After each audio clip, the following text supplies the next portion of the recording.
This is the reading for day 100 of the year 2022, April the 10th, 2022. I'm reading from the New Living Translation of the Chronological One-Year Reading Bible. Today's scripture is from the book of Samuel. 1 Samuel, chapter 4, starting at verse 12. Heading, The Death of Eli. A man from the tribe of Benjamin ran from the battlefield and arrived at Shiloh later that same day. He had torn his clothes and put dust on his head to show his grief. Eli was sitting beside the road to hear the news of the battle, for his heart trembled for the safety of the ark of God. When the messenger arrived and told him what had happened, an outcry resounded throughout the town. "What is all the noise about?" Eli asked. The messenger rushed over to Eli, who was 98 years old and blind. He said to Eli, "I have just come from the battlefield. I was there this very day." "What happened, my son?" Eli demanded. "Israel has been defeated by the Philistines," the messenger replied. "The people have been slaughtered, and your two sons, Hophni and Phinehas, were also killed, and the ark of God has been captured." When the messenger mentioned what had happened to the ark of God, Eli fell backward from his seat beside the gate. He broke his neck and died, for he was old and overweight. He had been Israel's judge for 40 years. Eli's daughter-in-law, the wife of Phinehas, was pregnant and near her time of delivery. When she heard that the ark of God had been captured and that her father-in-law and husband were dead, she went into labor and gave birth. She died in childbirth. But before she passed away, the midwives tried to encourage her. "Don't be afraid," they said. "You have a baby boy." But she did not answer or pay attention to them. She named the child Ichabod, which means, "Where is the glory?" For she said, "Israel's glory is gone."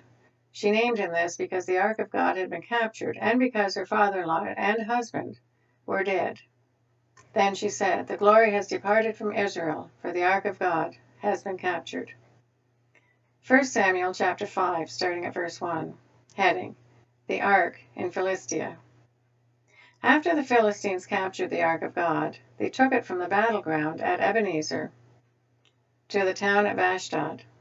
They carried the ark of God into the temple of Dagon and placed it beside an idol of Dagon.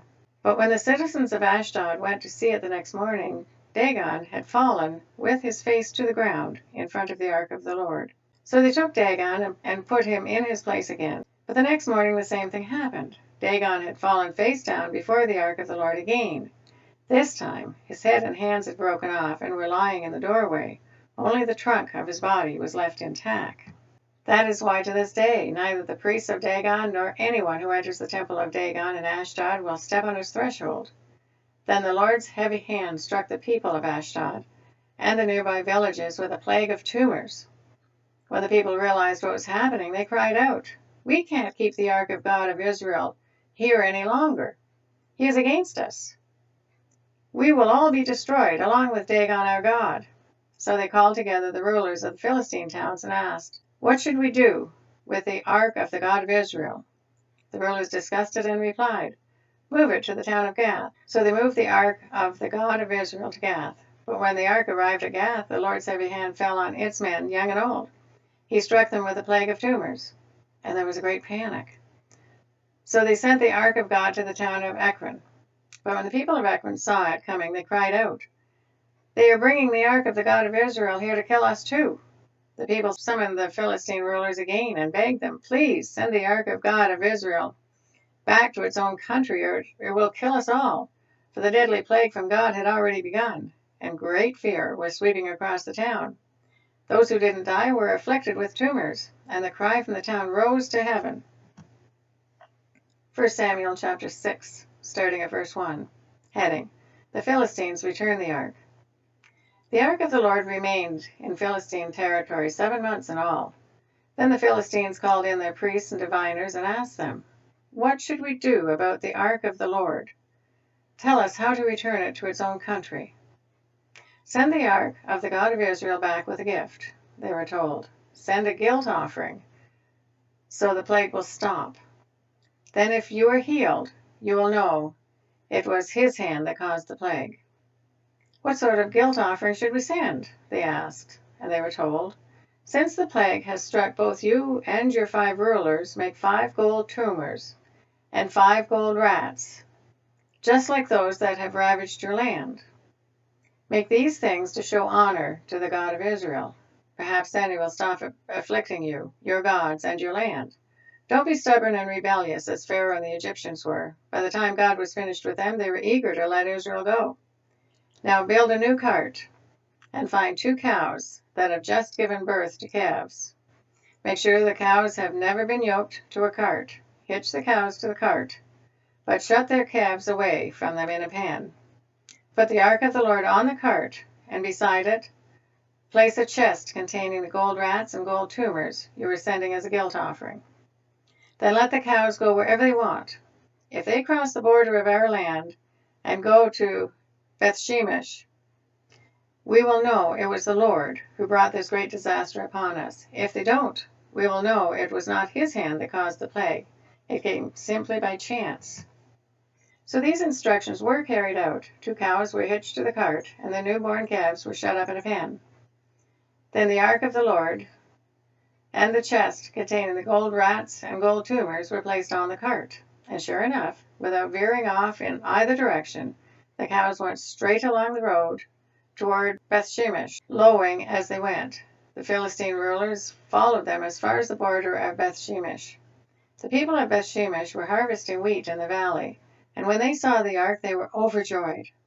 The cart came into the field of a man named Joshua and stopped beside a large rock. So the people broke up the wood of the cart for a fire and killed the cows and sacrificed them to the Lord as a burnt offering. Several men of the tribe of Levi lifted the ark of the Lord and the chest containing the gold rats and gold tumors from the cart and placed them on the large rock. Many sacrifices and burnt offerings were offered to the Lord that day by the people of Bethshemesh. The 5 Philistine rulers watched all this and then returned to Ekron that same day. The 5 gold tumors sent by the Philistines as a guilt offering to the Lord were gifts from the rulers of Ashdod, Gaza, Ashkelon, Gath, and Ekron.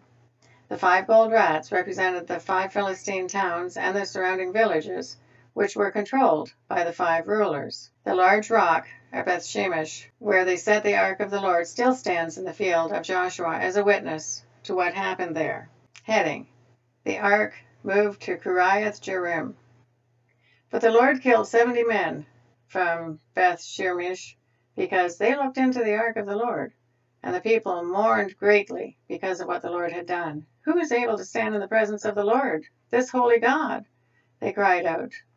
Where can we send the ark from here? So they sent messengers to the people at Kiriath Jearim and told them, the Philistines have returned the ark of the Lord. Come here and get it. 1 Samuel chapter 7, starting at verse 1. So the men of Kiriath Jearim came to get the ark of the Lord. They took it to the hillside home of Abinadab and ordained Eleazar his son to be in charge of it. The ark remained in Kiriath Jearim for a long time, 20 years in all. During that time, all Israel mourned because it seemed the Lord had abandoned them. Heading: Samuel leads Israel to victory.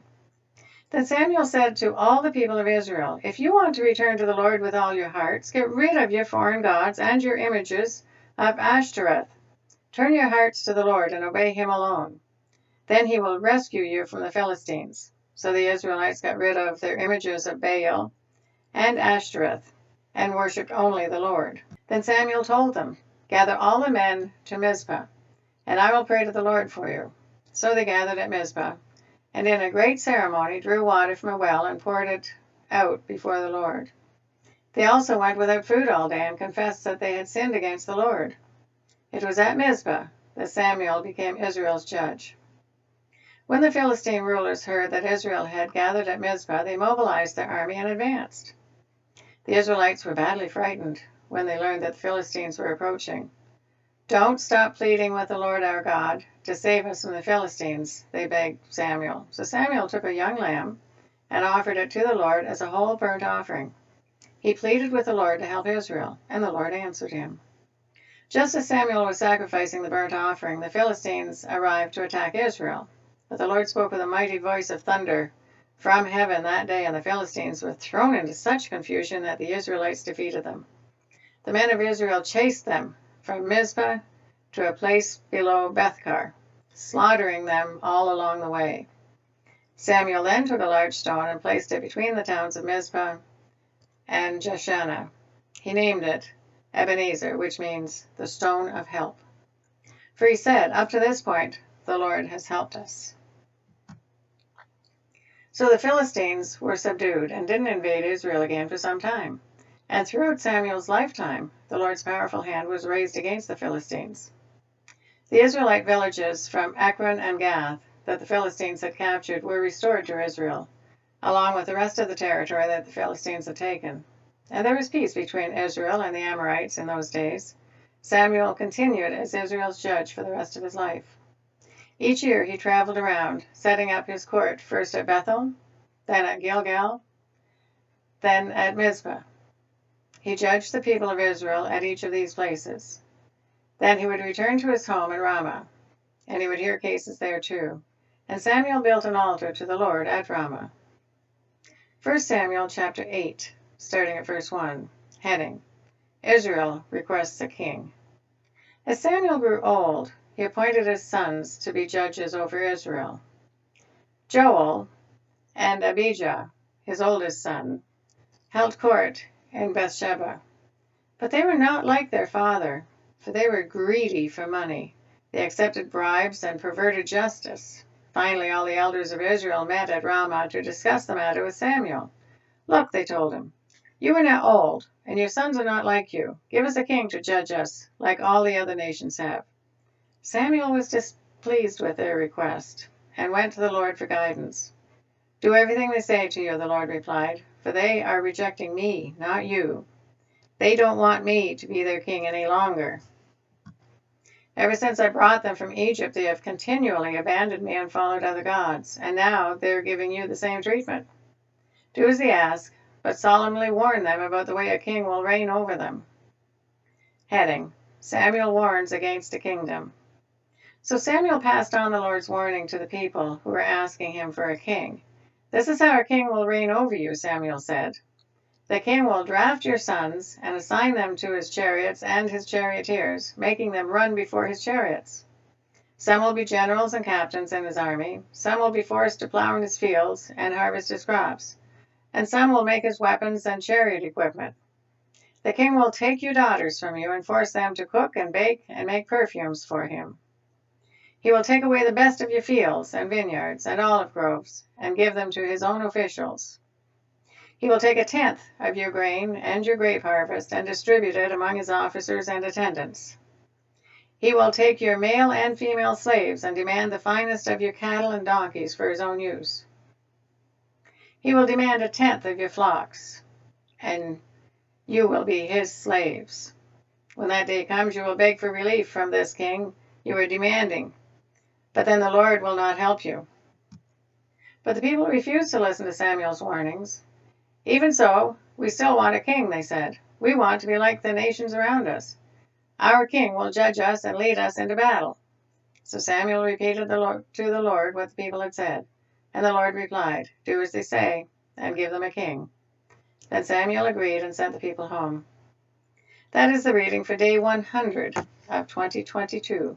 God bless each and every one of you, and may God be with you until we meet again.